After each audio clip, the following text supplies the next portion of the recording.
Hi అండి, welcome to పొరిగింటమ్మ పులుగు రుచులు.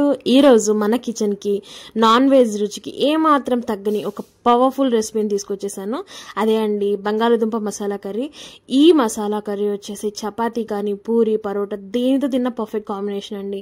అలానే మనం పులావ్స్ చేసుకుంటాం కదా, దానికి సైడ్ డిష్గా పెట్టుకున్న కూడా చాలా బాగుంటుంది. ఈ కర్రీని ఒకసారి ట్రై చేసి పెట్టారనుకోండి, మీకు అందరు ఫిదా అయిపోతారండి. సో ఇంకెందుకు ఆలస్యం, వెంటనే ఇది ఎలా చేసుకోవాలో చూసేద్దామా? Let's go.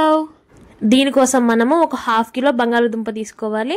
అలానే ఒక 4 మీడియం సైజ్ టొమాటోస్, అన్న ఒక పెద్ద ఆనియన్, కరివేపాకు, కొత్తిమీర, వీటన్నిటిని కూడా నీట్గా వాష్ చేసి తీసుకున్నాము. అలానే పసుపు, కారము, ఉప్పు, ధనియా, జీరా పౌడరు, అల్లం వెల్లుల్లి పేస్ట్ ఒక 1.5 స్పూన్ కావాలి.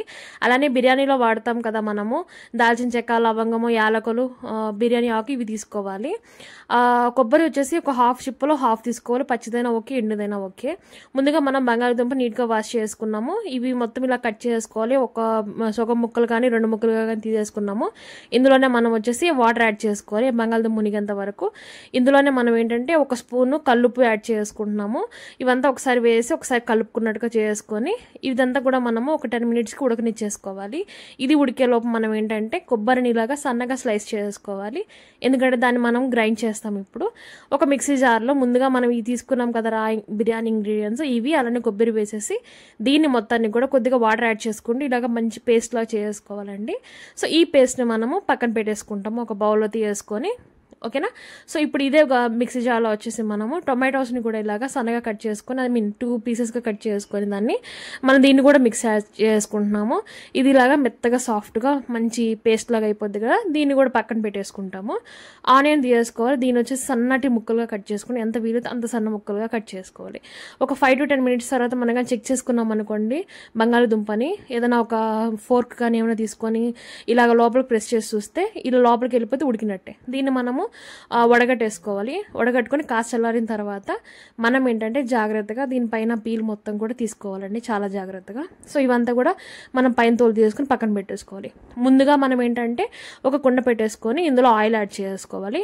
ఆయిల్ యాడ్ చేసుకున్న తర్వాత ఇది కొద్దిగా ఒక ఆగనిచ్చి కరివేపాకు యాడ్ చేసుకుంటున్నాము. కరివేపాకు కాస్త వేగిన తర్వాత ఇందులో మనము ముందుగా కట్ చేసి పెట్టుకున్నాం కదా ఆనియన్స్, ఇవి వేసేసి కాసేపు అదే ఆయిల్లో మనము కలుపుకుంటూ ఫ్రై చేసుకుంటామండి. కాసేపు ఫ్రై అయిన తర్వాత ఇందులో మనము ఒక 1/2 స్పూన్ వచ్చేసి సాల్ట్ యాడ్ చేసుకుంటాము.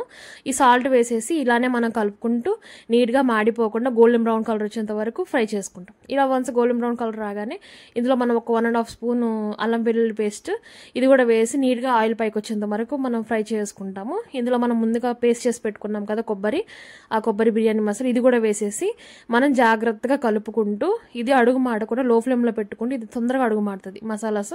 సో ఇవంతా కూడా నీట్గా మనము ఫ్రై చేసుకున్నాము ఆయిల్ పైకి వచ్చేంత వరకు. ఇప్పుడు ఇందులోనే మనం ముందుగా మిక్స్ చేసి పెట్టుకున్నాం కదా టొమాటో ప్యూరీ ఉంది కదా, ఇది కూడా యాడ్ చేసుకోవాలి. సో ఇవన్నిటిని కూడా మనం మసాలా చేస్తున్నాం కాబట్టి జాగ్రత్తగా ఫ్రై చేసుకున్నాం అడుగు మాడకుండా. ఇప్పుడు ఇందులోనే మీరు చూస్తున్నట్టుగా పసుపు, ఒక 1.5 స్పూన్ కారము, అలానే 1/2 స్పూన్ జీరా పౌడర్, 1/2 స్పూన్ ధనియా పౌడరు, అలానే మనకు ఒక 1/2 స్పూను సాల్ట్ కావాలండి. ఇవన్నీ కూడా పర్ఫెక్ట్ మెజర్మెంట్స్ అండి. వీటన్నిటిని కూడా మనము ఈ మసాలాలోనే వాటర్ యాడ్ చేయకుండా ఫ్రై చేసుకోవాలి. ఇప్పుడు ఇందులోనే మనం ఏంటంటే మనం వాటర్ యాడ్ చేసుకోవాలి, ఒక 250 ml. ఇవంతా కూడా నీట్గా మనం ముందుకు ఫ్రై చేసుకుంటాం కదా, ఆ తర్వాత ఇందులోనే వాటర్ యాడ్ చేసుకుంటాము. దీన్ని మొత్తాన్ని మనం మూత పెట్టుకొని ఉడకనిచ్చుకోవాలి లో ఫ్లేమ్లో. సో ఒక 5 మినిట్స్ ఉడకనిచ్చుకున్న తర్వాత మధ్యలో మళ్ళీ ఒకసారి తీసుకొని ఉడకనిచ్చుకోవాలండి. ఇది ఇప్పుడు చిక్కబడుతూ వస్తుంది మొత్తం కూడాను. ఇలా పూర్తిగా చిక్కబడింది అనుకోండి, మనం ఇందులో వచ్చేసి ఇలా బబుల్స్ వచ్చేటప్పుడు మనం ఉడకపెట్టిన ఉల్లగడ్డ ఉంది కదా పైన మొత్తం బంగాళదుంప నీట్గా స్కిన్ తీసేసి అది యాడ్ చేసుకోవాలి. ఇప్పుడు దీన్ని మొత్తాన్ని నీట్గా ఎక్కువ ప్రెస్ చేయొద్దు దాని మీద, జస్ట్ డెలికేట్గా నీట్గా కలుపుకుంటూ దీన్ని మనం ఉడకనిచ్చేసుకోవాలి మూత పెట్టేసుకొని. ఒక 5 మినిట్స్ ఉడకనిచ్చుకున్నాం అనుకోండి, మనకు ఇదంతా కూడా నీట్గా చిక్కబడిపోద్ది. చూసారు కదా ఎంత చిక్కగా వచ్చేసిందో, పైకి ఆయిల్ తేలుతుంది, అలానే చిక్కగా కూడా వచ్చింది. నేను ఎక్కువ ఆయిల్ యాడ్ చేయనండి ఏ ఫుడ్లో కూడాను. సో ఏదైనా అవసరం అయితేనే, అది ఎప్పుడో ఒకసారి తప్ప రేర్గా ఇలా మనకు వచ్చేసింది.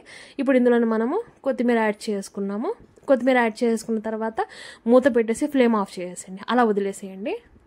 చూసారు కదా ఫ్రెండ్స్, రెస్టారెంట్లో తిన్న ఫీలింగ్ ఇచ్చే మన బంగాళదుంప మసాలా కర్రీని ఎంత సులభంగా తయారు చేసుకున్నామో.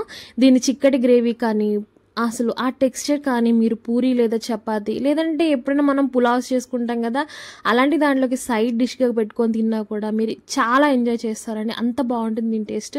మీరు కూడా ఈ సూపర్ టేస్టీ రెసిపీని ఇంట్లో తప్పకుండా ట్రై చేసి మీకు ఎలా వచ్చిందో అండ్ దేనికి కాంబినేషన్గా తిన్నారో కూడా నాకు కామెంట్ చేయడం అస్సలు మర్చిపోవద్దండి. ఈ వీడియో కనుక మీకు నచ్చినట్లయితే వెంటనే లైక్ చేసేయండి and me friends and family మెంబర్స్కి షేర్ చేసేయండి. సబ్స్క్రైబ్ చేసుకొని మన ఫ్యామిలీలోకి ఒక మెంబర్ లాగా వచ్చేసేయండి. థ్యాంక్స్ ఫర్ వాచింగ్ అండి. బాయ్.